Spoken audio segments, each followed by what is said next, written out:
तो संत होकर ही कोई प्रेम के घर पहुंचता है, प्रीतम के घर पहुंचता है।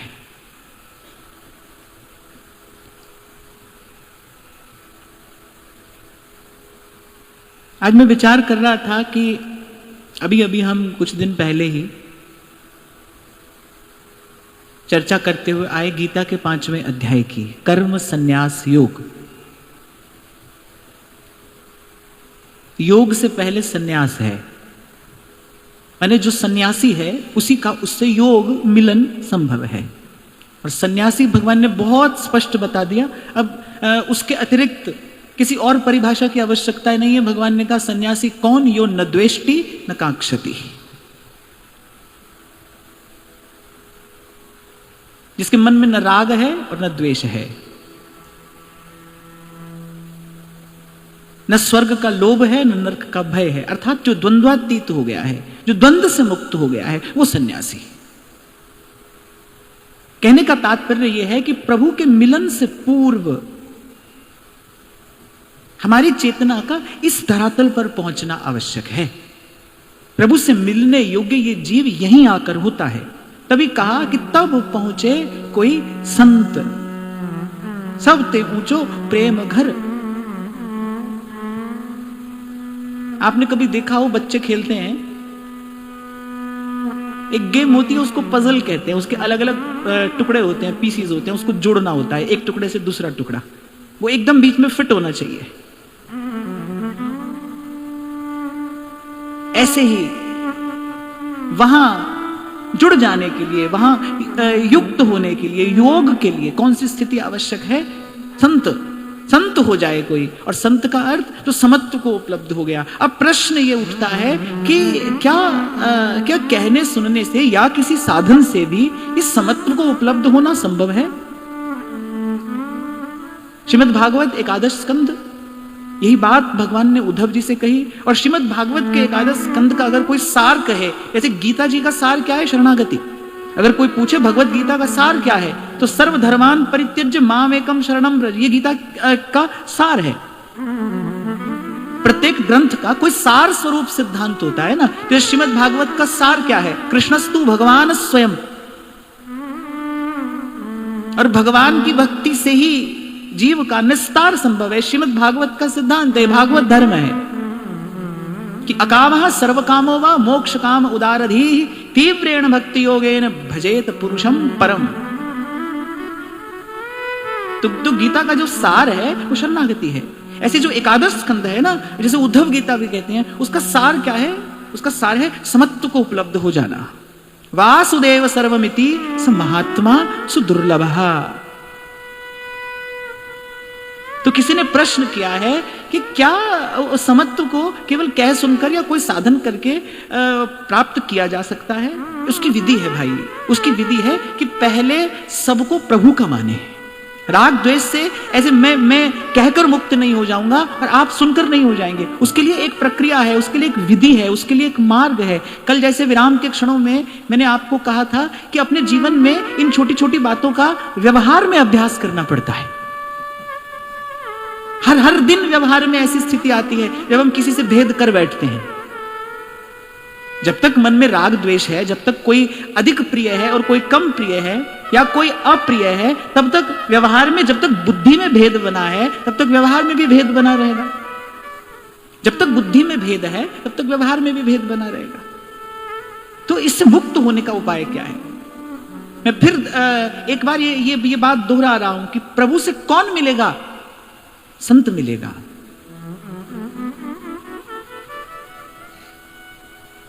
उसकी आवाज कौन सुनेगा? संत सुनेगा।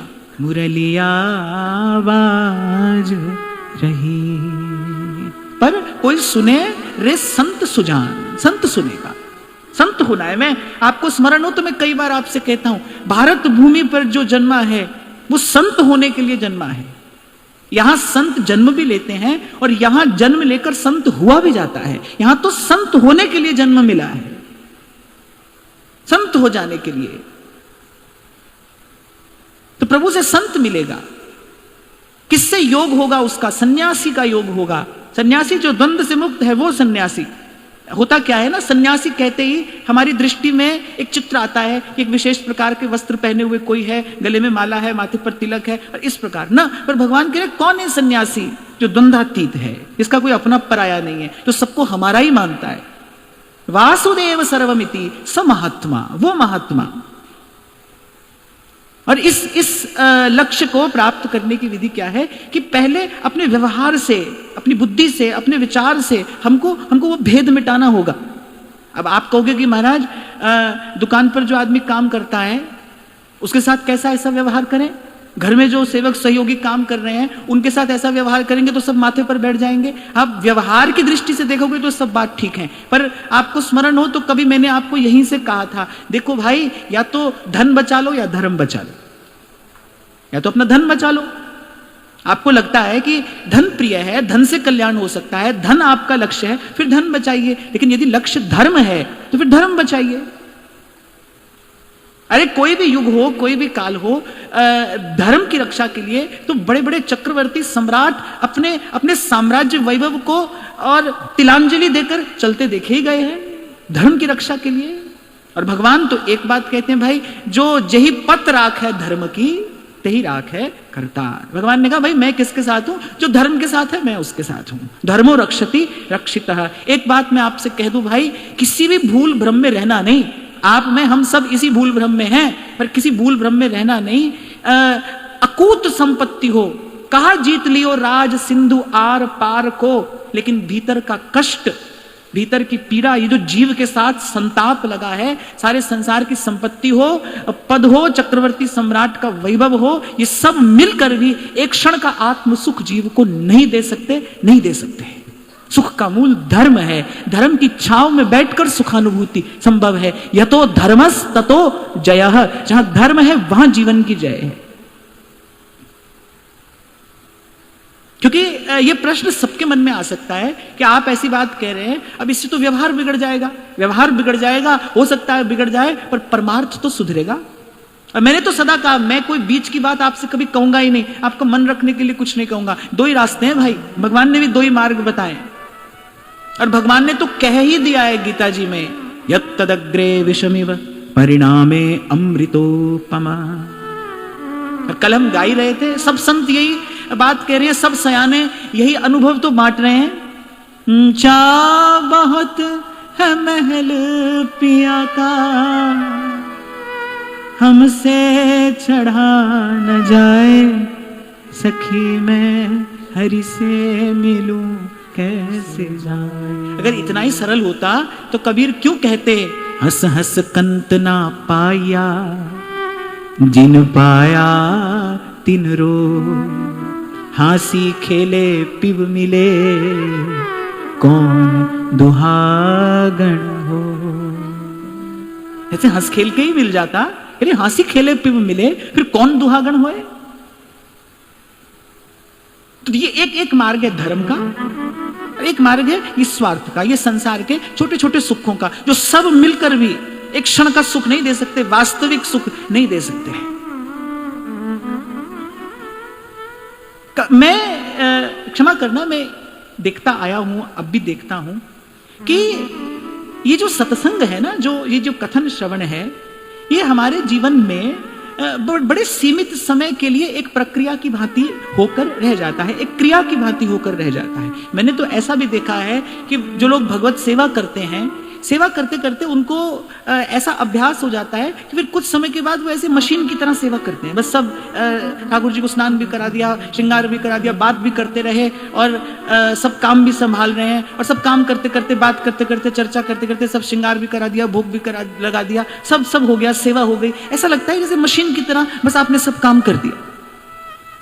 मैं देखता हूँ सत्संग में भी कभी कभी यही पहुंच जाते हैं हम, चलते चलते रोज कह रहे हैं, रोज सुन रहे हैं, वो कहने सुनने का बस एक अभ्यास हो गया। इसलिए मैंने कहा भाई व्यवहार से साधा जाता है, बड़े लक्ष्य को छोटे छोटे कदमों से चलकर साधा जाता है, वहां तक पहुंचा जाता है। इसलिए पहले अपने व्यवहार को साधिए। कल विराम के क्षणों में मैंने कहा ना आपसे, वो गंगा उतरे कैसे। आप देखो, साधारण सड़क पर हवाई जहाज नहीं उतारा जा सकता, जिस मार्ग पर हवाई जहाज को उतरना होता है ना, उसको रनवे कहते हैं ना, उसको अलग तरीके से बनाया जाता है। उसकी नींव बहुत मजबूत डाली जाती है। क्यों? क्योंकि उस पर बड़े भारी वायुयान को उतरना है, बड़ी तीव्र गति से उतरना है, उसके लिए अलग प्रकार की भूमि की आवश्यकता है। तो जब प्रेम उतरे, जब प्रेम का अवतरण होगा हमारे जीवन में, हमारे उर अंतर में, उसके लिए एक विशेष प्रकार की हृदय की भूमि चाहिए। ऐसे किसी भी सड़क पर हवाई जहाज उतरे तो सड़क भी टूटेगी और हवाई जहाज को भी क्षति हो जाएगी, उसमें बैठने वाला भी क्षतिग्रस्त हो जाएगा। तो प्रेम के लिए एक विशेष प्रकार का हृदय चाहिए। इसीलिए कहा, शीस काट पग तर धरे, तब पहुंचे कोई संत। मैंने सुनाया था ना आपको एक बार, मुझे परम श्रद्धेय श्री विनोद जी अग्रवाल ये बात बता रहे थे। कह रहे थे कि कहीं पर सत्संग हो रहा था, कीर्तन था, और हम गा रहे थे, और हम गाते गाते कह रहे थे कि कन्हैया पे स्वर्ग वार डारूं, वैकुंठ वार डारूं। एक महात्मा वहां सुन रहे थे, तो उन्होंने कहा, स्वर्ग वैकुंठ बार देने में क्या लगता है? जबान हिली तुम्हारी, हिला दी तुमने, स्वर्ग वार डारूं, वैकुंठ वार डारूं। बोले ये बोलो दुकान वार डारूं, मकान वार डारूं, ये बोलो, करो। ये तो नहीं करते हो, सीधा इस स्वर्ग वार डारूं जो तुम्हारा है नहीं। अब जैसे मैं यहां पर बैठा बैठा किसी को ताजमहल दे दूं, उससे क्या होगा? तो कभी कभी ये देखा जाता है कि ऐसे बस बड़ी बड़ी बातें कहने वाला कहे जा रहा है, उसको कहने का अभ्यास हो गया है, सुनने वाला सुने जा रहा है, उसको सुनने का अभ्यास हो गया है। कह गए, सुन गए, और लियो जी क्या हुआ? सत्संग हो गया। मैं तो कहता हूं लाख लाख झूठी बातें, बड़ी बड़ी बातें कहने सुनने से श्रेष्ठ है सत्य की दिशा में एक कदम बढ़ा लेना, एक पग बढ़ा लेना। सत्य की दिशा में परिवर्तन के लिए, वास्तविक परिवर्तन के लिए एक कदम आप बढ़ा दें, वो हजारों हजार बातें कहने सुनने से बड़ा है, श्रेष्ठ है। एक पग बढ़ाइए आप। इसलिए बार बार मैं आपको कहता हूं, देखो, टटोलो अपने आप को, खोजो भीतर, अपना दोष पकड़ में आ रहा है कि नहीं आ रहा है, अपना दोष दृष्टि में भी आता है कि नहीं आता। अपना दोष तो दिखाई ही नहीं देता भाई, अपना दोष तो दिखाई ही नहीं पड़ता। देखो दृष्टि में आ रहा है कि नहीं, और जब दिखा तो फिर ईमानदारी से उसको दूर करने का प्रयास कर रहे हो कि नहीं कर रहे। और एक बात मैं आपको अपने अनुभव से कह रहा हूं, बड़े विश्वास के साथ, जो अपने दोष को दूर करने का ईमानदारी से प्रयास करता है, प्रकृति का एक एक कण उसका सहयोगी हो जाता है, वो मुक्त हो जाता है।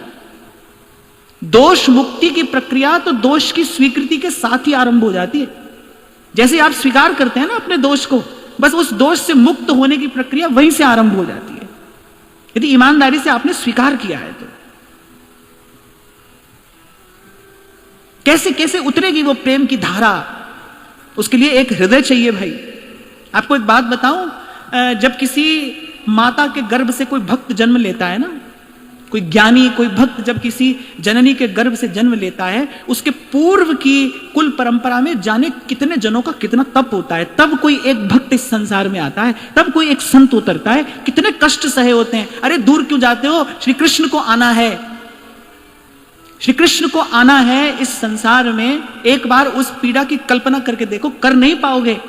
कैसी पीड़ा माता देवकी को हुई है, कैसी पीड़ा वसुदेव जी ने सही है। आंख के सामने 6 नवजात शिशु, और वो आतताई कंस आकर पत्थर पर पटक कर मार देता है। क्या क्या उस माता का हृदय होगा, कैसी पीड़ा उसने सही होगी। किस लिए? कि एक दिन मेरी कोख से भगवान आएंगे, एक दिन प्रभु आएंगे।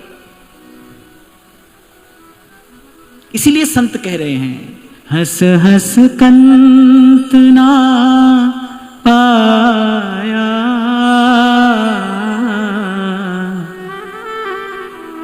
जिन पाया तिन रो। और मैंने तो भाई बहुत नजदीक से, बहुत निकट से देख लिया, बहुत निकट से देख लिया कि जब तक आंख से भाव के प्रेम के अश्रु नहीं बहते ना, तब तक मन निर्मल होता ही नहीं। कितनी माला जप लो, कितने व्रत कर लो, कितने जाकर गंगा में डुबकी लगा लो, मन शुद्ध नहीं होता, मन निर्मल नहीं होता। मन में वो सरसता, जो अपेक्षित है, वो माधुर्य नहीं आता। जब उसकी कृपा होती है, संत मिलता है, सत्संग मिलता है, जब सत्संग के शब्द कान से उतरते हैं भीतर, जब जीव को अपनी क्षुद्रता का बोध होता है, कितना तुच्छ हूं मैं, कितना क्षुद्र, किस बात का अभिमान किए बैठा था, किस बात का मान। महाराज कह रहे हैं वाणी में बारू की भीत जैसे वसुधा को राज है। राम सिमर राम सिमर एहि तेरो काज है। राम सिमर राम सिमर सपने जो धन पिछान काहे पर करत मान। जब कृपा होती है ना, जब उजला होता है, स्वच्छ होता है मन का दर्पण, तब अपनी क्षुद्रता का बोध होता है। कितना क्षुद्र, कितना तुच्छ हूं मैं। इसलिए जब जब संतों ने देखा उसकी ओर तो गाया, कहो नानक सब तेरी वटिया, कोई नाम ना जाने में। इसलिए कह रहे हैं काहे पर करत मान। किस सोचो विचारो भाई, किस बात का अभिमान है, किस बात का, क्या है, खोज कर लाओ तो क्या है अभिमान करने योग्य। ये तन है, ये अभी गया, पानी तेरा बुदबुदा और मानुष की जात अभी गया। एक जिसको बड़ा मान हो अपनी सुंदरता का, एक छोटी सी मक्खी आकर काट ले यहां, अपनी सूरत देखने में डर लगता है, अपना ही चेहरा देखने में डर लगता है। कितना अस्थिर है सोचो। तभी कह रहे हैं बारू की भीत जैसे वसुधा को राज है। राम सिमर राम सिमर एहि तेरो काज है। राम सिमर राम सिमर। चिनागरी दास जी कह रहे हैं सब सुख श्याम शरणे गए। अभी कह रहा था ना मैं आपसे, दो मार्ग हैं भाई, एक प्रवृत्ति का मार्ग है, एक निवृत्ति का मार्ग है। देख लो पकड़ना है कि छूटना है। ज्यादा हिसाब किताब लगाने की तो कोई आवश्यकता ही नहीं है, बहुत झंझट नहीं है यहां समझने के लिए। तो मोटी मोटी दो बातें हैं कि संसार को पकड़ना है या संसार से छूटना है। पकड़ना है तो बनो चतुर, उपयोग करो यहां अपनी अपनी चतुराई का, बचाओ धन, 1 का 10 करो, 10 का 100 करो। उसका परिणाम क्या होगा? तुम्हारे अपने, तुम्हारे निज जन, तुम्हारे प्रियजन, तुम्हारे प्राणों के शत्रु हो जाएंगे। मन ही मन तुम्हारे मरने के मनोरथ करेंगे। उस विषैले वातावरण में रहना, क्षमा करना, सोने की डबिया में विष पड़ा हो तो कोई पीने योग्य थोड़ी हो जाता है तो विष ही ना, है तो विष ही। और किसी भी पात्र में हो पर चरणामृत चरणामृत है। अकाल मृत्यु हरणम सर्व व्याधि विनाशनम। तो किसी भी पात्र में हो पर चरणामृत है। तो आपका चयन है, आप चुनो। भगवान से अर्जुन ने पूछा आप सीधे सीधे बता दो कौन सा मार्ग है। भगवान ने कहा नहीं भाई, दोनों ही मार्ग है, जो तेरा मन करे चुन चल। संत तो बता रहे हैं, संत तो जगा रहे हैं, संत तो चेता रहे हैं कि भाई देखो दो रास्ते हैं, एक प्रवृत्ति का मार्ग है, एक निवृत्ति का मार्ग है। या तो पकड़ लो संसार को या फिर इससे छूटने का प्रयास करो। पर कह रहे हैं देखना, जिसने पकड़ा उसकी गति क्या हुई, उसका परिणाम क्या हुआ। आसपास कोई घटना घट रही हो तो उस घटती घटना से कुछ सीखना चाहिए कि नहीं सीखना चाहिए? क्या बिल्कुल जड़वत पशुवत जीवन व्यतीत करते रहेंगे? जैसे पशु होते हैं ना, साथ में चल रहे हैं, जहरीली घास, एक मर रहा है पर दूसरा देखकर चर ही रहा है। ये पशुवत जीवन है। हर दिन आज चारों तरफ देख रहे हो कि कोई ना कोई मर रहा है, कोई ना कोई गिर रहा है, कुछ ना कुछ मिट रहा है, कुछ ना कुछ जा रहा है, पर सीख नहीं रहे उससे। तो दो मार्ग हैं भाई, एक प्रवृत्ति का मार्ग है, एक निवृत्ति का मार्ग है। संत कह रहे दुख मूल प्रवृत्ति मार्ग। ये जो प्रवृत्ति का मार्ग है ना, ये जो चतुराई करते हैं हम, ये बचा लें, ये बना लें, कह रहे दुख का मूल है। हो सकता है मेरे को, आपको मेरी थोड़ी ये बात अव्यवहारिक सी लगे, इम्प्रैक्टिकल। कैसी बात कर रहे हैं आप? व्यवहार तो व्यवहार की तरह से करना पड़ेगा। हाँ करो, करते रहो, लेकिन एक बात का विचार तो करोगे ना कि उसका अंतिम परिणाम है क्या। थोड़ा सा धन बचा लोगे, यही तो है। थोड़ी सुख सुविधा और जीवन में जुटा लोगे, यही तो है। पर वहां दूसरी ओर देखो संत क्या कह रहे हैं, सुपने जो धन पिछान, वो तो स्वप्न है। काहे पर करत एक बार स्वामी श्री अखंडानंद जी महाराज बंबई में किसी के यहां पर गए। बहुत बड़ा सेठ था। अब उसकी छोटी छोटी बात में, छोटे छोटे चेष्टा में, उसके व्यवहार में कहीं ना कहीं उसका वो जो उसका अहंकार था ना, धनपति होने का वो जो अहंकार था, वो झलक रहा था उसकी चेष्टा में। अच्छा, ऐसा झलक ही जाता है। हमने खूब धनी लोग देखे हैं, वो बात बात में कहीं ना कहीं आपको बता देंगे, कहीं ना कहीं आपको जता देंगे। धन का मद आता ही है, साथ संग ही आता है। कोई बिरला होता है, बड़ा संस्कारी जीव कोई होता है जिस पर संत गुरु की कृपा होती है, वो इस मिथ्या अभिमान से मुक्त हो पाता है। तो वो कहीं ना कहीं जता रहे थे। तो श्री स्वामी जी ने उनसे कहा, सेठ जी आपके घर ग्लोब है? ग्लोब महाराज है, हमारे कार्यालय में रखा है। दौड़ कर ले आए। स्वामी जी उसको बैठे बैठे घुमाने लगे कि लेकिन इसमें भारत कहां है? ये भारत है। अच्छा, बंबई कहां है? अब बंबई वो पूरे ग्लोब में कितना बंबई होगा? एक छोटा सा बिंदु, वो भी लेंस लगाकर देखना पड़ रहा है कहां है बंबई। अच्छा, स्वामी जी ने कहा ये बंबई है। अरे आपका घर कहां है इसमें? अब सेठ जी बेचारे बगले झांक रहे हैं। घर तो बंबई में है, पर वो गेंद जितना जो ग्लोब है उसमें भी दिखाई नहीं पड़ रहा है। हाथ में उठा लो ग्लोब को, बोले गेंद जितने ग्लोब में तो तुम्हारा घर दिखाई नहीं पड़ रहा है। अरे एक बार इस समग्र अस्तित्व का, इस विस्तार का ध्यान करके देखो, इसकी कल्पना करके देखो, कितनी शुद्र है हमारी उपलब्धि। क्या है हमारे पास? धूल जैसी भी गणना नहीं है उसकी, धूल जैसी भी।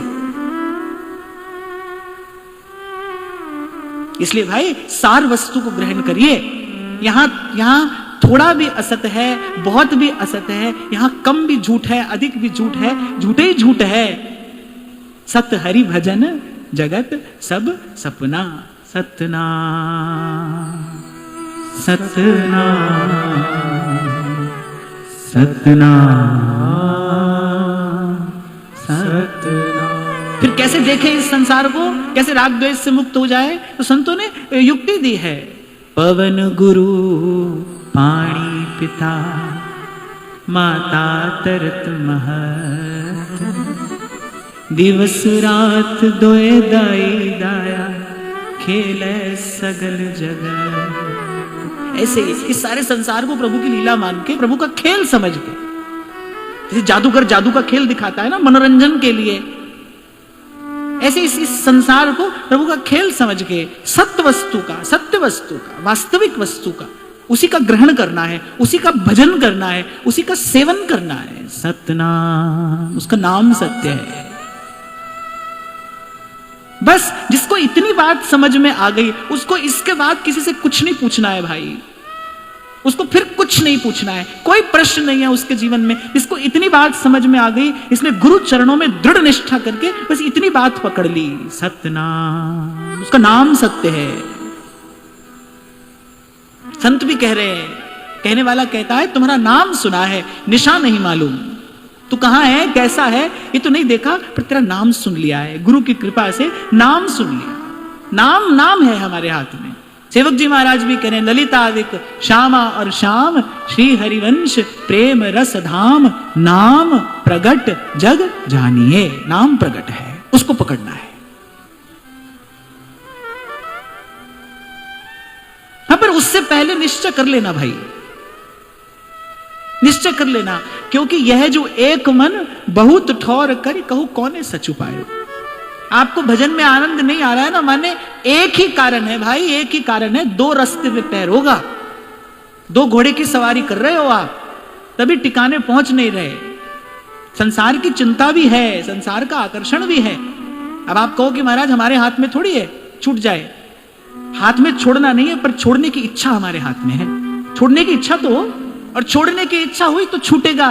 छूटा है भाई, संतों का छूटा ही तो है, तभी तो आनंद में भर भर कर उन्होंने गुण गाया है प्रभु का, अद्यावधि गा रहे हैं। पर संत कह रहे हैं विडंबना क्या है, हमारे व्यास जी कह रहे हैं ना, आरत व्यास पुकारत बन में, थोड़े लोग सुनैया रे भैया, वृंदावन साचो धन भैया, वृंदावन साचो धन भैया। एक बार मुझसे किसी महात्मा ने ये बात पूछी, बोले आप इतना कहते हैं, इतना प्रयास करते हैं, पर ऐसा तो है नहीं कि आप जानते नहीं होंगे कि कितना प्रतिशत परिवर्तन होता है। मैंने जो आप कर रहे हैं उसमें आपकी सफलता का प्रतिशत कितना कम है। मैंने कहा भाई हम तो बहुत अधिक आनंद में हैं, क्योंकि हमको तो हमारे परिश्रम के गणित से हमको तो बहुत अधिक सफलता मिल रही है। गीता में भगवान कह रहे हैं ये बात, मनुष्याणाम सहस्रेषु कश्चित् यतति सिद्धयः और यततामपि सिद्धानाम कश्चिन् माम वेत्ति तत्वतः। सब महापुरुषों का भी यही अनुभव है। थोड़े ही लोग सुनैया, सच्ची बात अच्छी बात सुनने वाले थोड़े ही लोग तो हैं भाई, थोड़े ही लोग हैं, सदा से थोड़े हैं। ऐसा नहीं कि कलयुग में थोड़े हैं, सदा से ही थोड़े हैं। भगवान कह रहे हैं समहात्मा सुदुर्लभ, उस समय भी वो कह रहे हैं ऐसा महात्मा दुर्लभ है। संसार में रहकर जो मुक्त हो गया है संसार से, जिसने जीते जी मुझे अनुभव कर लिया है, जो मिल गया है मुझसे, मुझ में मिलकर जो मेरा हो गया, मुझसा हो गया है, कह रहे हैं ऐसा महात्मा तो दुर्लभ है। बताओ तभी दुर्लभ है। फिर व्यास जी कह रहे हैं थोड़े ही लोग सुनैया, या नागरीदास जी कह रहे हैं दुख मूल प्रवृत्ति मार्ग पर कहीं ना मानत कोई। संत कह रहे हैं कहते ही जा रहे हैं। कबीर कहते कहता हूं कही जात हूं, सुन लीजो सब कोए, सुमिरन से हित होएगा नातर भला न होए। संत तो कह ही रहे हैं पर कह रहे कहीं ना मानत होए। आप कहते हो सत्संग सुनने जा रहे हैं, ऐसा कहते हो ना, सत्संग सुनने जा रहे हैं, सुनने जा रहे हैं, सब सुनने जा रहे हैं, सुनने जा रहे हैं। कोई बिरला होता है जो मानने जाता है, सुनने नहीं, केवल सुनने नहीं, जो मानने के लिए जाता है। पहले दिन मैंने आपको सुनाया ना, चोर आकर बैठ गया लेकिन मान ली, उसने केवल सुना नहीं, मान ली बात, और मानते ही बात बन गई। इसलिए तो मैं आपको निवेदन कर रहा हूं भाई, मन की सारी भटकन मिट जाएगी। आप मेरी एक बात मान लो, मन की सारी भटकन मिट जाएगी, मन के सारे संशय भाग जाएंगे, मन के सारे द्वंद्व दूर हो जाएंगे। एक बात मान लो कि जो दिख रहा है आंख से, जो है सो दिसत नहीं और जो दिसत सो ना ही, ये जो दिख रहा है आंख से, ये सब असत वस्तु का आकर्षण समाप्त हो जाएगा। एक बात मान लो कि भाई इस सारे पसारे में एक उसका नाम सच्चा है, बस। राम नाम मणिदीप धर, जीव दे हरि द्वार। और इतना भी जो ना कर सके भाई, वो अपनी आप जाने। हम कोई संसार का कल्याण करने थोड़ी आए हैं। मैं अपनी बात कह रहा हूं, मैं कोई संसार का कल्याण करने थोड़ी आया हूं, मैं तो अपना कल्याण करने के लिए आया हूं। मनुष्य का जन्म मिला है ताकि आत्म कल्याण कर ले हम। थोड़ी थोड़ी बात मिल गई संतों की कृपा से, तो ये संस्कार भी संतों का दिया है कि भाई प्रसाद अकेले मत पाना, प्रसाद मिले तो प्रसाद बांट कर पाना।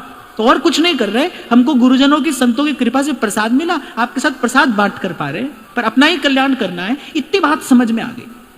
इसलिए मैं कह रहा हूं, आप मुझे बड़े प्रेम और आदर के साथ सुनते हो, आपके उस भाव को प्रणाम करते हुए और आपके उसी भाव का दर्शन करते हुए मैं आपको कह रहा हूं, एक बात मान लो बस, किस जीवन में आगे पीछे दाएं बाएं इस सगल पसारे में एक उसका नाम सत्य है, नाम सत्य है। नाम प्रगट जग जानिए।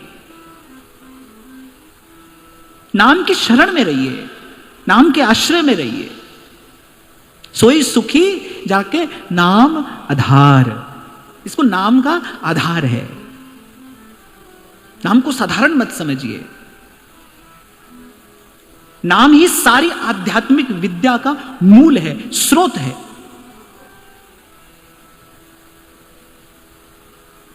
नाम का ऐसा अतुल प्रभाव है, नाम का ऐसा अमित वैभव है, जो संसार में समता, उद्धव जी ने तुरंत कहा भगवान से, जैसे भगवान ने समता की बात कही, उद्धव जी ने कहा आपके लिए संभव है, ये हमारे लिए संभव नहीं है। कोई ऐसी बात बताओ जो हम जैसे जीव कर सकें, कोई ऐसा मार्ग बताओ जिसमें हम चल सकें। ये तो आप अपनी बात बता रहे हैं, आपके लिए सब समान है। आप कहते हैं सब मम प्रिय सब मम उपजाए, जी जंत सब तुद उपाय। आपके लिए सब समान है, हमारे लिए संभव नहीं है। पर भाई नाम रटते रटते नाम रटते रटते नाम देव हो जाते हैं, और पीछे घी का कटोरा लिए जा रहे। सारे गांव के लोग कह रहे, बोले देखो कैसे नामा पगला गया है, ये देखो कैसे पागल हो गया है, घी का कटोरा लेके और कुकर के पीछे पीछे भाग रहा है। और नामदेव क्या कहते हैं? नामदेव कहते हैं नामदेव के पास मेरे विट्ठल के अतिरिक्त कोई और आ ही नहीं सकता। मेरे पास जब आएंगे मेरे प्रभु ही आएंगे। भूखा नाहर मीरा जी के महल के द्वार पर गरज रहा है और मीरा जी एक हाथ में नैवेद्य का थाल, एक हाथ में सुंदर वैजंती माला जो अपने गिरधर गोपाल को धारण कराने के लिए अपने हाथ से पिरोई है, वो लेकर जा रही हैं कि अरे चलो नृसिंह भगवान आए हैं। सखियां कह रही हैं भाई साहब क्या कर रही हैं आप, जोड़ीदार भाग गए हैं और वो भूखा नाहर बाहर बैठा गरज रहा है। मीरा जी कह रही है कहाँ है नाहर, कहाँ है नाहर? आगे अरे पगली, मीरा के महल में मीरा के गिरधर के अतिरिक्त कोई नहीं आता, कोई नहीं आता। जैसे जैसे सती स्त्री होती है ना, वो जागती हो, सोती हो, वो ध्यान में बैठी हो या व्यवहार करती हो, उसके मन चित्त की एक एक वृत्ति केवल अपने पति के, अपने स्वामी के चरणों का चिंतन करती है, उसको सती स्त्री कहते हैं। और सतीत्व का तेज है कि देवता भी उसके सन्मुख नत होते हैं।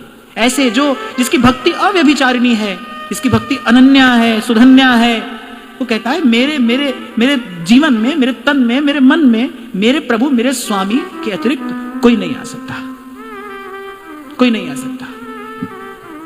तभी तो मीरा कहती है भव सागर सब सूख गयो है, भव सागर सब सूख गयो है, फिकर नहीं मोहे तरनन की, फिकर नहीं मोहे तरनन की, मोहे लागी लगन गुरु चरणन की, मोहे लागी लगन गुरु चरणन की।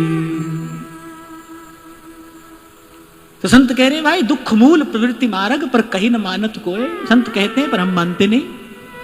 और फिर कह रहे हैं सुख पग्यो जोई निवृत्ति के मन, जानी है दुख सोए। और कह रहे दुख किसको दुख लगता है? मैं कई बार आपसे कह देता हूं ना भाई, बड़ी विडंबना है कि हमको संसार का दुख दुख नहीं लगता। क्यों नहीं लगता दुख? क्योंकि हमने सुख देखा ही नहीं कभी। सुख देखो तो सुख और दुख का भेद मालूम पड़े ना। संत कह रहे हैं जिसने निवृत्ति के मार्ग पर चलकर सुख की अनुभूति की है वो जानता है कि कितना दुख है। तभी तो संत को दया आती है हम हमारी ओर देखकर। जब हमारी ओर संत देखते हैं, संत का हृदय करुणा से भर जाता है, उसको दया आती है कि जीव कितना दुख पा रहा है, क्यों रोए कबीर, टप टप आंसू गिर रहे हैं। ऐसा ब्रह्मज्ञानी महापुरुष, ऐसा अवतारी महापुरुष रो रहा है, क्यों रो रहा है? दो पाटन के बीच में साबत बचा न को। संसार के जीव की दशा देखकर कबीर रो रहे हैं, कैसे पिस रहा है चक्की में, कितना कष्ट पा रहा है।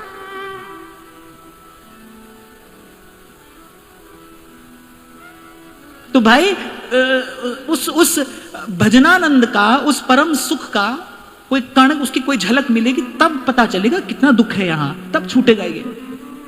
यही बात तो ध्रुवदास जी कह रहे, रस बल छूटे जो विषय रस तब पावे विश्राम। जिस व्यक्ति ने कभी प्रकाश देखा ही ना हो, उसे अंधकार से क्या भय होता है? उसे अंधकार की कालिमा का क्या बोध है, जिसने कभी प्रकाश देखा ही नहीं है। सच्ची वस्तु जिसने कभी देखी नहीं, वो तो झूठी में ही संतुष्ट हो जाएगा ना। सच्चे सुख की अनुभूति हुई ही नहीं, यही तो हमारी दशा है। क्यों संसार से इतना दुख धक्का खाने के बाद भी हम इससे उपरत नहीं होते? क्योंकि सच्चे सुख की झलक ही नहीं मिली कभी। जिन्होंने संत की, सत्संग की कृपा से वो झलक पाई, उस परम सुख की, उस आनंद की, जिसमें भरकर गाया मीरा के प्रभु गिरधर नागर, जन्म मरण सो छुटगी मेरो मन, लाग्यो हरि जी सू अब ना रहूंगी मैं। मीरा कह रही है बरजी मैं काऊ के नहीं रहूं, अब भाई मैं किसी के रोक के नहीं रुकूंगी। क्यों? क्योंकि वो सुख मिल गया है, झलक देख ली है। अब इस संसार की ओर नहीं देखना है, अब नहीं आना है इस ओर। अब तो कह रही है जिए मरे कुछ मिले न मिले, अब तो जो हम भले बुरे सो तेरे। ये बात कहां से निकल कर आई है? सूरदास प्रभु तुम्हारी कृपा ते, सूरदास प्रभु तुम्हारी कृपा ते, पाए सुख जो घनेरे, जो हम भले बुरे सोते। श्री नागरीदास जी तो बड़ा सुंदर उदाहरण देते, कह रहे सतसंग अंबुज, ये सतसंग रूपी जो कमल है कहां खिला है? सतसंग अंबुज, तो कह रहे ब्रज सरोवर। वो ब्रज रज के उपासक थे ना, ब्रज रज के प्रेमी, ब्रज भूमि प्राणों से प्यारी लगे, ब्रज मंडल माहे बसाए रहो, रसिकों के सुसंग में मत रहूं, और जगजाल सुनाथ बचाए रहो। नित बाकी झांकी निहारा करूं, छवि छाक सुनाथ छकाए रहो, और मेरे राधा वल्लभ बिनती यही, मेरे नैना सुनैना मिलाए रहो। कह रहे सतसंग अंबुज और ब्रज सरोवर, कह रहे इस ब्रज भूमि रूपी सरोवर में ये रसिकों के सतसंग रूपी कमल खिले हैं। सतसंग अंबुज ब्रज सरोवर, और कह रहे कीर्तन सुखवास, और कह रहे प्रभु के नाम के, प्रभु के गुण के कीर्तन की सुख सुवास यहां पर आती है। जिनको सुख मिला है उनको लगा, और जब ये सुख मिला तो माथे पर हाथ रखकर कहते, कह रहे कितने दिन बिन वृंदावन खोए, कितना जीवन हमने उस खेचा खेची जन्म बिगारो, जन जन को मन राखत, कितना जन्म हमने ऐसे गवा दिया। तब पता चला कि क्या खो दिया हमने।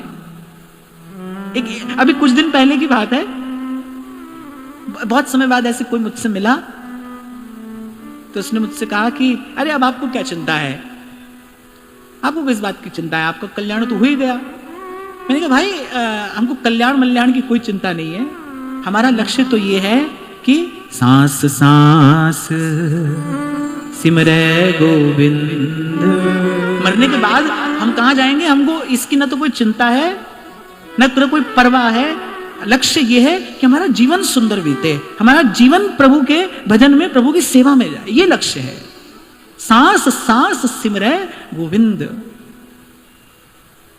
आप सब संतों की वाणी का दर्शन करिए, किसी ने ये नहीं कहा मरने के बाद वहां ऐसा होता है वैसा होता है ना, वो तो कहे जीवन में भजन का आनंद क्या है, यहां भजन का सुख कैसे पाया जाता है। तो कह रहे सतसंग अंबुज ब्रज सरोवर, इस ब्रज भूमि रूपी सरोवर में रसिकों के सतसंग रूपी कमल खिले हैं, जिससे प्रभु के नाम और लीला के कीर्तन की सुखवास आती। बोले यहां आकर सुख पाया, अब मैं वृंदावन धन पायो। रोए व्यास जी, अरे सोवत हूं तो विषय मंदिर में, कहां सोया था मैं, हित गुरु टेर जगायो, अब तो व्यास बिहार बिलोकत, शुक नारद मुनि गायो, अब मैं वृंदावन धन पायो। जैसे किसी को चैन की सांस आती है ना, सुख की सांस, ऐसे सुख की सांस आई है व्यास जी को, अब मैं वृंदावन धन पायो। तब गाया व्यास जी ने, वृंदावन साचो धन भैया, वृंदावन साचो धन भैया। ये जो प्रभु के नाम का गुण का कीर्तन है ना, यही सुख है, यही सुख है, यही सुख की सुवास है। मैं तो बार बार आपसे कहता हूं भाई, ये एक क्षण हमारे जीवन में ना हो तो फिर जीवन मरुस्थल जैसा ही तो है, सूखी रेत की रेत तो है। सूर्य की किरण पड़ती है ना तो मरुस्थल की रेत भी सोने जैसी लगती है, पर है तो रेत ही। जब सूर्य उदय होता है ना मरुस्थल में, तो सूर्य की स्वर्णिम किरणें जब उस रेत को छूती है तो ऐसे लगता है सोना ही सोना बिखरा है। तो देखने ही देखने में तो है, बस छूने में भी रेत। कितना नीरस, कितना सूखा वो रेगिस्तान, रस की एक बूंद नहीं, उसको देखकर भी मन नीरस हो जाता है। पता नहीं कैसे लोग होते हैं जो रेगिस्तान घूमने के लिए जाते हैं, देखने के लिए। मैं तो चित्र में भी रेगिस्तान देख लूं तो ऐसे मन नीरस सा हो जाता है। तो कह रहे कीर्तन सुखवास। श्री राधे जय जय राधे, श्री राधे जय जय राधे, श्री राधे जय जय राधे, श्री राधे जय जय राधे।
मन शिया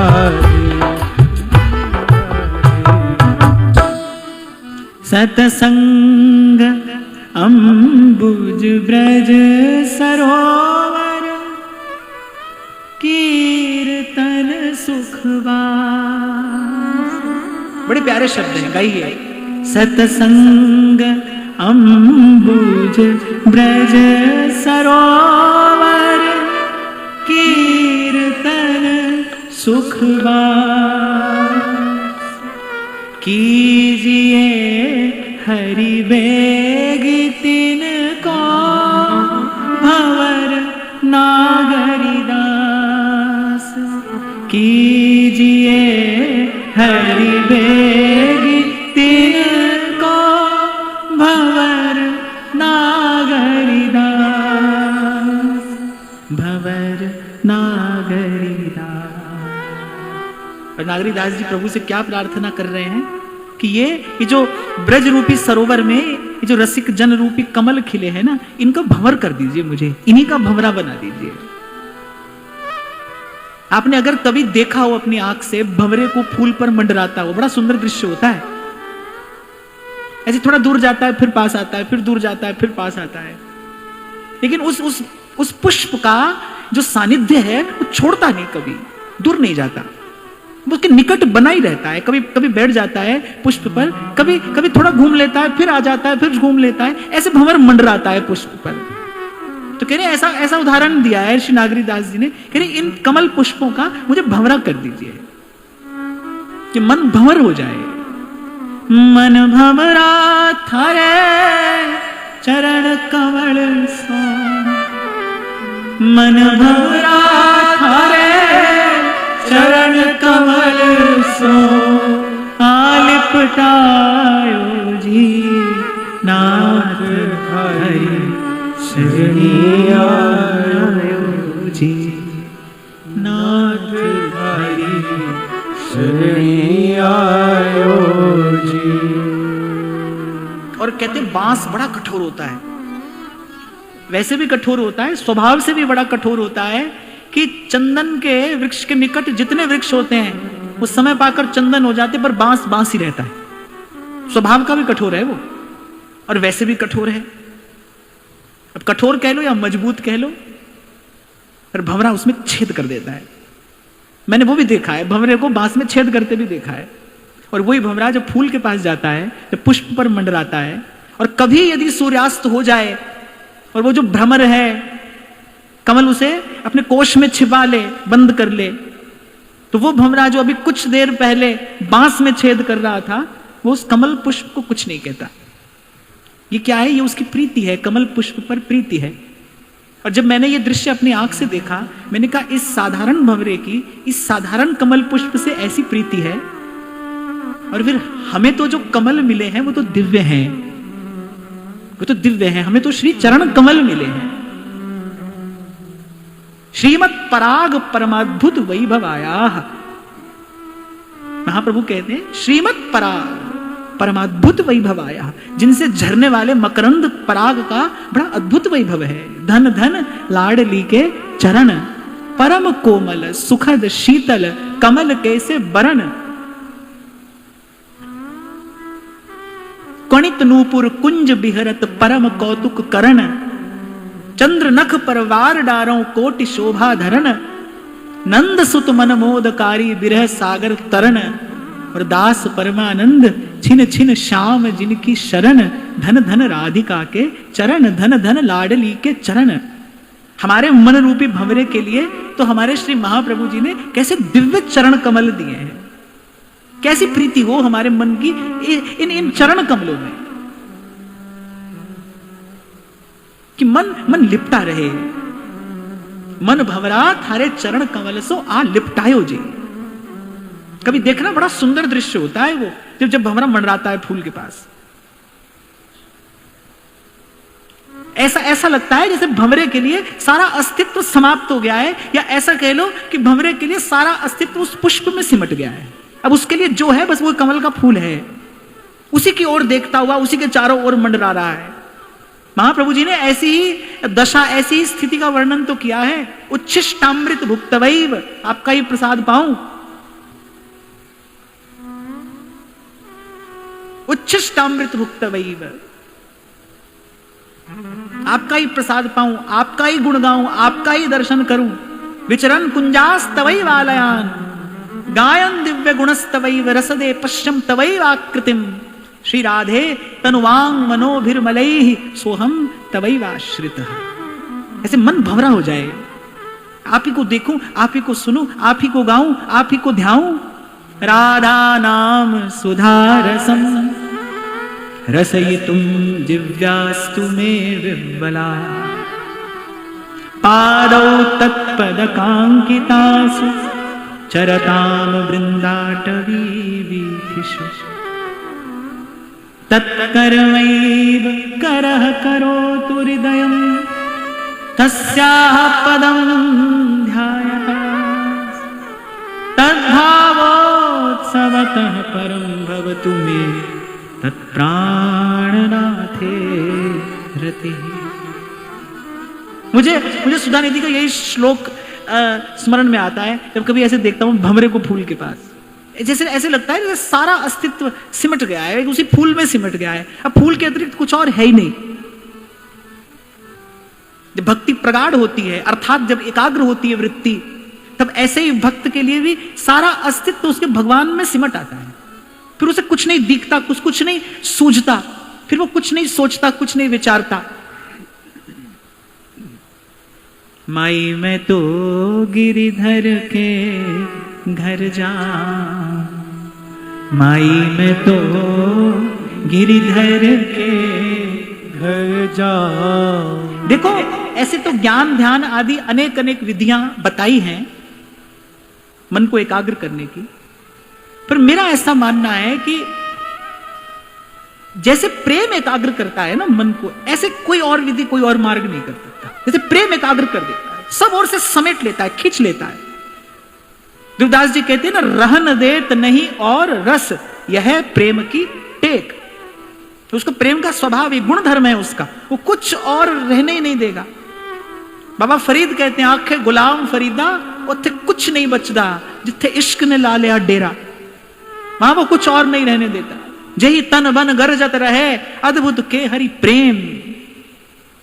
जब सिंह दहाड़ता है जंगल में, दूर दूर तक के वो वृक्ष की डालों पर बैठे पंछी भी उड़ जाते हैं, कोई नहीं रहता वहां पर जब सिंह दहाड़ता है। ऐसे ही जही तन बन गरजत रहे अद्भुत के हरि प्रेम, फिर वहां कुछ और नहीं रहता, कोई और नहीं रहता। तो मुझे ऐसा लगता है कि प्रेम के जैसी कोई विधि नहीं है मन को एकाग्र करने की। और कई बार मैंने आपको निवेदन किया, मन की एकाग्रता ही मन की शक्ति भी है, मन की एकाग्रता ही मन का सुख भी है, मन की एकाग्रता ही मन की पवित्रता भी है। शुद्ध विषय में अब कोई प्रश्न करे कि एकाग्र तो मन कहीं भी हो सकता है, नहीं हो सकता है भाई। एकाग्र मन प्रभु के अतिरिक्त कहीं हो ही नहीं सकता है, क्योंकि प्रभु के अतिरिक्त जो है वो सब अस्थिर है, सब क्षण क्षण बदलने वाला है, मिटने वाला है, उसमें मन एकाग्र हो ही नहीं सकता। मन कभी लगा तो प्रभु में ही लगेगा। अगर संसार में लगा होता मन तो सुखी हो जाते। मन लगने का ही तो खेल है, मन मानने की तो बात है। संसार में भी मन कहां लगा, थोड़ा कहां लगा, थोड़ा वहां लगा, थोड़ा यहां लगा, फिर आज लगा कल नहीं लगा। कल जिसको हृदय से लगाए घूम रहे थे, आज उसी को गाली दे रहे हैं। कल कहां लगा मन, मन यहां लगा नहीं, लग ही नहीं सकता, लगेगा ही नहीं। लगा तो वहीं लगेगा। तभी गाया है संतों ने, गुरु की कृपा हुई। कोई कछु कहे मन लागा, कोई कछु कहे मन लागा, कोई कछु कहे मन लागा, कोई कछु कहे मन लागा। जन्म जन्म का सोया मनवा, जन्म जन्म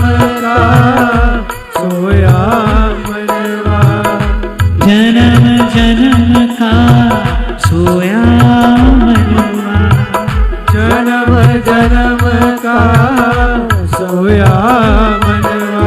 सतगुरु सबद सुन जागा, कोई कछु कहे मन लागा, कोई कछु कहे मन लागा।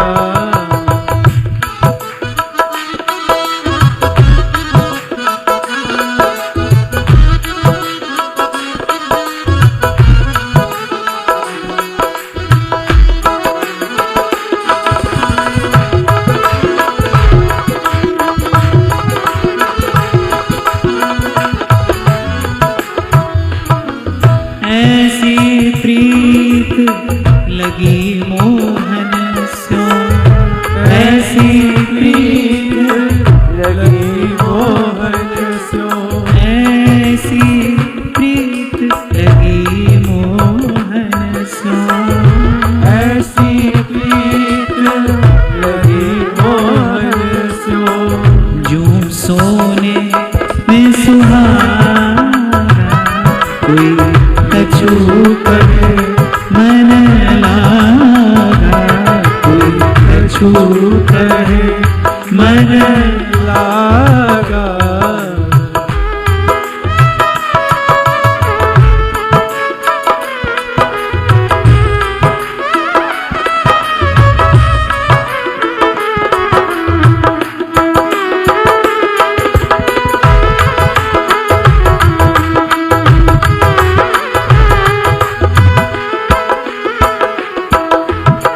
मीरा के प्रभु श्याम सलोने, मीरा के प्रभु श्याम सलोने।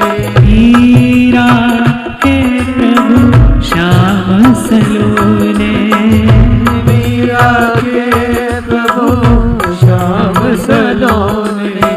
भाग हमारा जागा, कोई कछु कहे मन लागा, कोई कछु कहे मन लागा। कोई कछु कहे, कोई कछु कहे, कोई कछु कहे।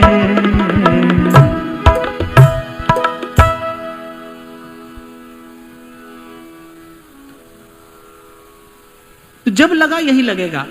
अब आप देखो, अपने सुख का विधान स्वयं करो।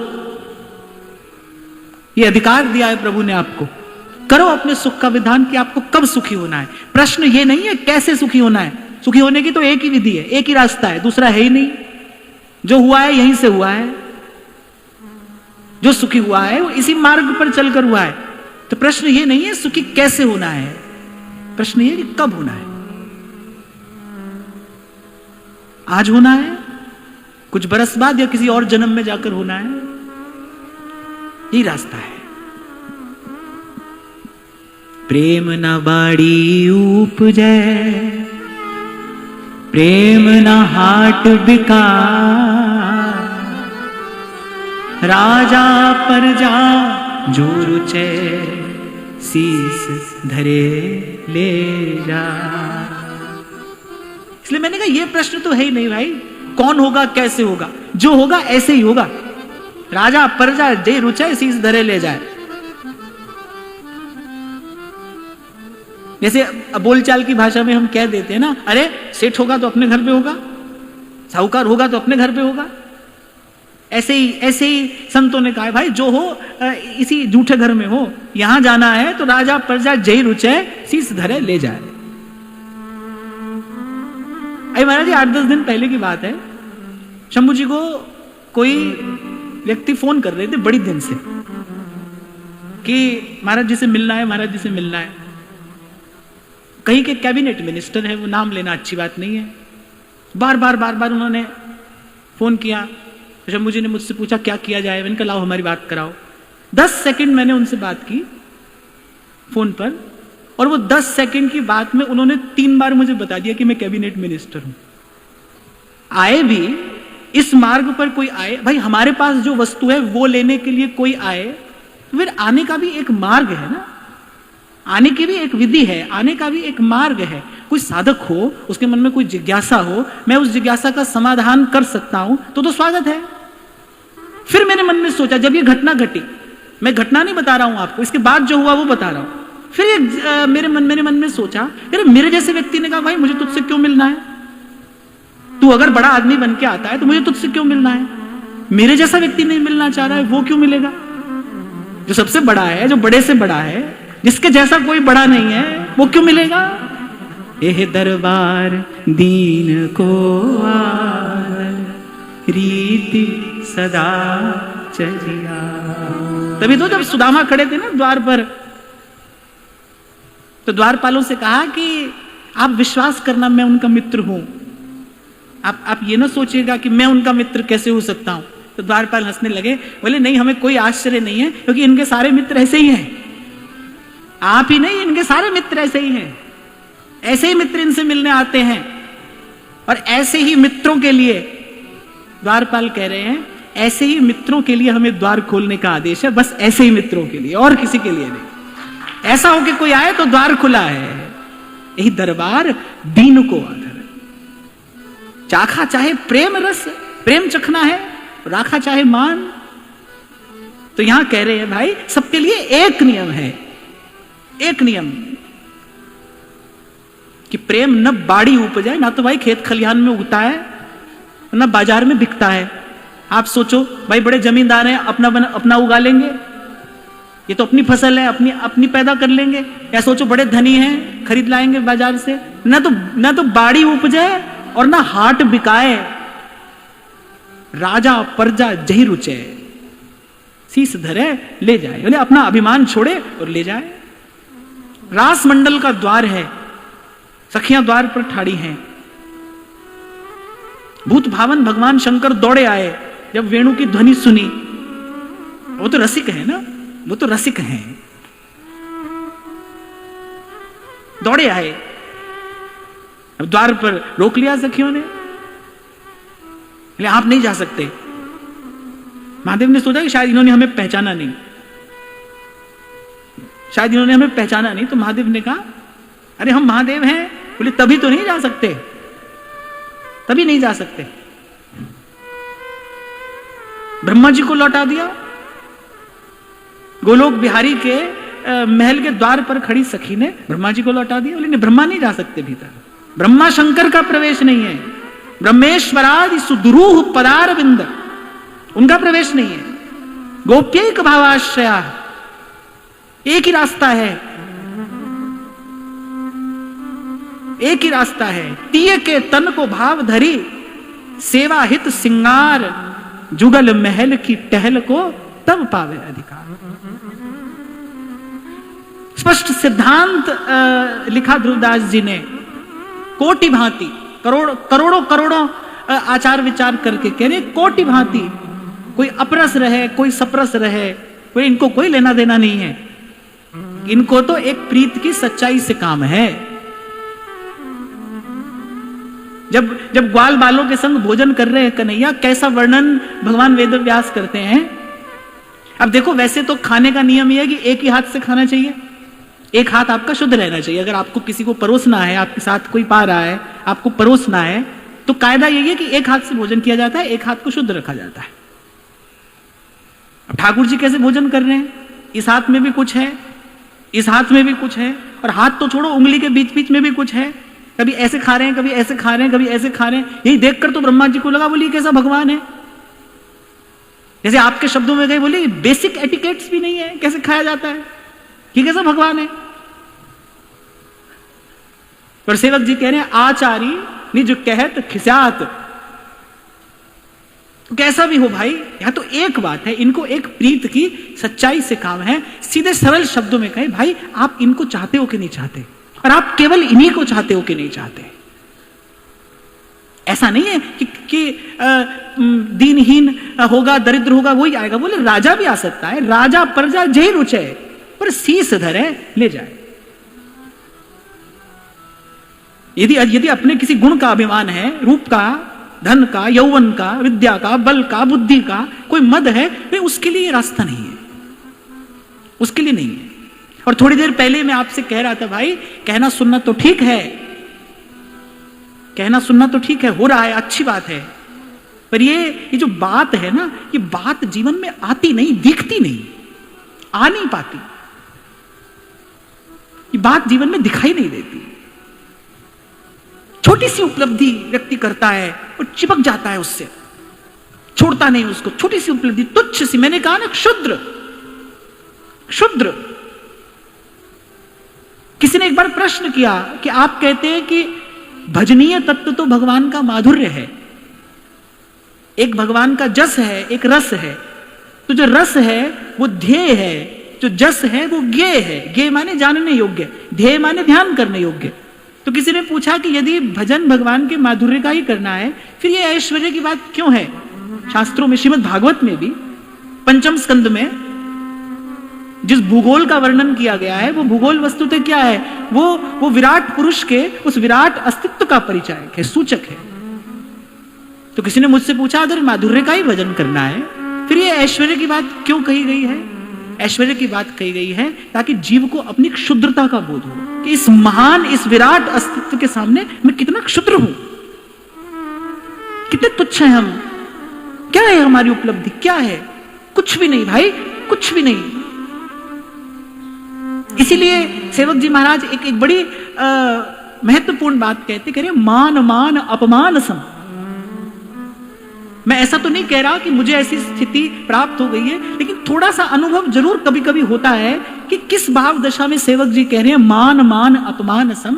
जब वस्तुतः उस बड़े की बड़ाई का बोध होता है ना, जब उसकी महत्ता का अनुभव होता है, तब जो आपको सम्मान मिलता है ना, तब आपको संकोच होता है कि भाई ये आपका नहीं है, आपका नहीं है, गुण सब तेरे, आपका नहीं है।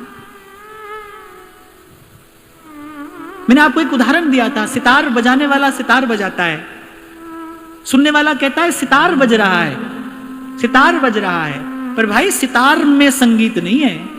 संगीत तो वो बजाने वाले की विद्या में है, उसकी उंगलियों में है, वहां से उत्पन्न हो रहा है संगीत।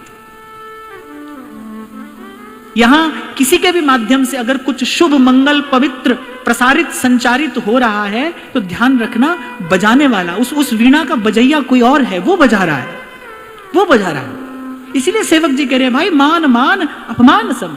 हमारा सम्मान नहीं है, हमारा यश नहीं है। और अभ्यास करना पड़ता है भाई इस बात का। और जो मैं अपनी बात कहूं, जो व्यक्ति किसी श्रेष्ठ स्थान पर बैठा है, उसको तो इस बात का निरंतर अभ्यास करना चाहिए कि भाई ये मेरा नहीं है। भूल कर भी, कभी भूल कर भी मन इस प्रशस्ति का स्पर्श न कर ले। श्री डोंगरे जी महाराज कहते थे, बोले जीव ठाकुर जी को प्रत्येक वस्तु का भोग लगाता है, पर जो प्रशंसा मिलती है, जो यश मिलता है ना, उसका भोग नहीं लगाता है, इसीलिए पतन हो जाता है। उसको वो मन ही मन अकेला स्वीकार कर लेता है कि मेरा है ना भाई, मेरा नहीं है। मैं फिर दोहराऊं, कुछ भी शुभ, मंगल, पवित्र किसी के माध्यम से हो रहा है, उसका मूल वो है। हमारा सौभाग्य तो बस इतना है कि हमको चुन लिया गया है, हमको माध्यम बना लिया गया है। पड़े हुए 10 वाद्य यंत्रों में से किसी कुशल बजाने वाले ने कोई एक वाद्य यंत्र उठाकर और वो संगीत प्रकट कर दिया है, उस यंत्र का सौभाग्य है कि उसको चुन लिया गया है, हमको चुन लिया गया है, ये हमारा सौभाग्य है। जो सेवक जी ने कहा ना, आपनो भाग आपन कहत, हम अपने सौभाग्य की बात अपने मुख से कर रहे, क्यों? हमको चुना गया है। भोली सखी कहती है, भाल भाग राधा लिख्यो हित भोरी को भाग। ये मेरा सौभाग्य है कि मैं इस द्वार तक आ गई। ये जो झूठा मिथ्या अभिमान हमने जन्म जन्म के कुसंग से संग्रह कर लिया है, इकट्ठा कर लिया है। मैं नित्य प्रति अंत में यही आऊंगा कि इन सब का अभ्यास करना होगा, इन सब विकारों से छूटने का अभ्यास करना होगा, प्रयास करना होगा। इसी का नाम साधना है। और कोई आपकी मेरी 2-5 माला से ठाकुर जी नहीं मिलने वाले हैं, इसी का नाम उपासना है, यही साधना है। कि ये जो अवांछित हमारे भीतर आ गया है ना, इसको धीरे धीरे हटाना है, मिटाना है। और आप प्रयास करोगे तो सफलता अवश्य मिलेगी, मिलती है। मैं प्रयास करके ये बात आपसे बांट रहा हूं कि प्रयास करने वाले को इस साधन के मार्ग पर अपने दोषों का मार्जन करने का जो प्रयास कर रहा है, ऐसा प्रयास करने वाले को देर सवेर सफलता अवश्य मिलती है। मन दोष मुक्त हो जाता है, मन निर्मल होता है। नहीं होता तो भगवान क्यों कहते हैं निर्मल मन जन सो मोहि पावा। ऐसी स्थिति कोई है ना? मोहि कपट छल छेद्र न भावा। हाँ, ये बात दूसरी है कि मैं बार बार कह रहा हूं प्रयास करना, पर ये प्रयास भी प्रभु की कृपा ही है। जिस पर कृपा होती है वही प्रयास करेगा।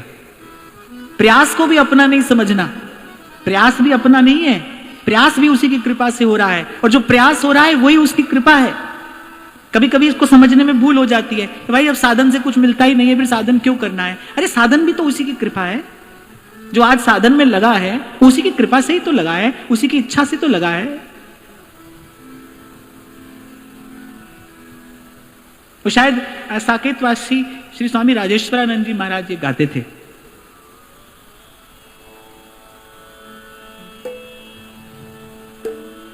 ये माना अधम है अपावन पतित है, जैसे भी हैं भगवन हैं पर तुम्हारे, ये मन हो निर्मल, ये मन हो निर्मल, ये मन हो निर्मल, तुम्हारी कृपा से इसे शुद्ध करने में हम तो हैं हारे। और जैसे कोई अपनी हार स्वीकार करता है, बस वही जीत का क्षण होता है। पूछो कैसे? हार स्वीकार करना माने अपने अहंकार से मुक्त हो जाना कि भाई अब हम हार गए। यही तो अहंकार से मुक्त होना है, अब हम हार गए। प्रभु के सामने हार स्वीकार करना ये बड़ी ऊंची बात है, ये अहंकार से मुक्त होने का लक्षण है। ये माना धन है अपावन पतित है, जैसे भी है भगवन है पर तुम्हारे, ये मन हो निर्मल, ये मन हो निर्मल, तुम्हारी कृपा से इसे शुद्ध करने में हम तो हैं हारे। अगर नाथ देखोगे जो अवगुण हमारे, तो हम कैसे भव से लगेंगे किनारे। अगर नाथ देखो, कबीर कहते हैं रामैया हो बारक तेरा, और काहे न खंडस अवगुण मेरा, सुत अपराध करत है जे,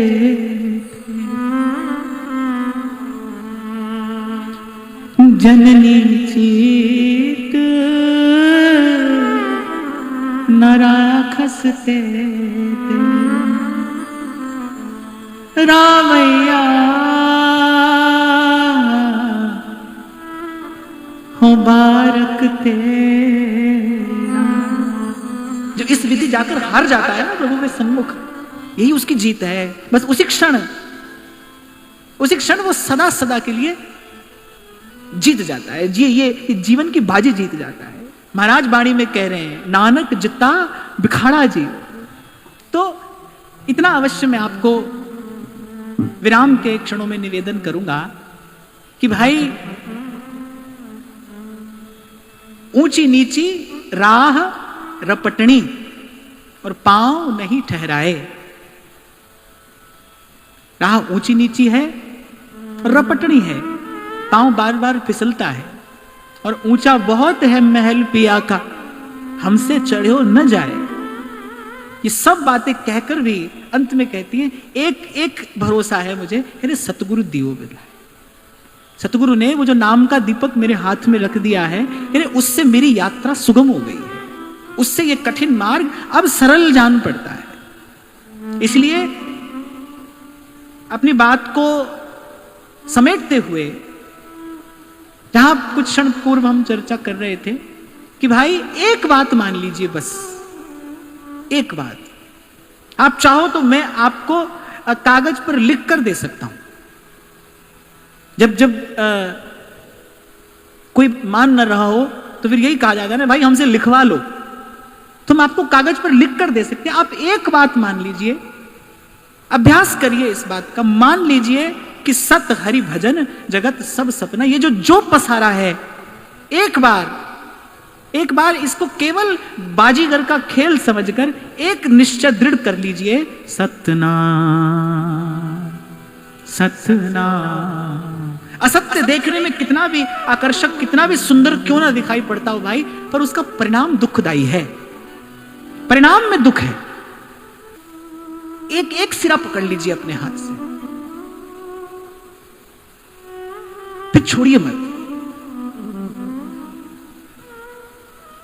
भर देगा नाम आपको भीतर बाहर बल से, शक्ति से, ऊर्जा से, उत्साह से, आनंद से भर देगा। संतों की बात मिथ्या नहीं है भाई, संतों के शब्दों को किसी अन्य प्रमाण की आवश्यकता नहीं है। गाता है मेरा कबीर, नाम चढ़ी उतरे नहीं भाई, नाम चढ़ी उतरे नहीं भाई, और चढ़ी छिन छिन चढ़ उतरे, नाम चढ़ी तो चढ़े समाई, और चढ़ी छिन छिन चढ़ उतरे, नाम चढ़ी तो चढ़े समाई। और मैं तो भाई इन्हीं शब्दों की लाठी पकड़कर यहां तक आया हूं। मुझे न तो इसके अतिरिक्त कुछ और आता है और न मुझे सीखना है। इन संतों के शब्दों ने जीवन को भीतर बाहर आनंद से भर दिया है।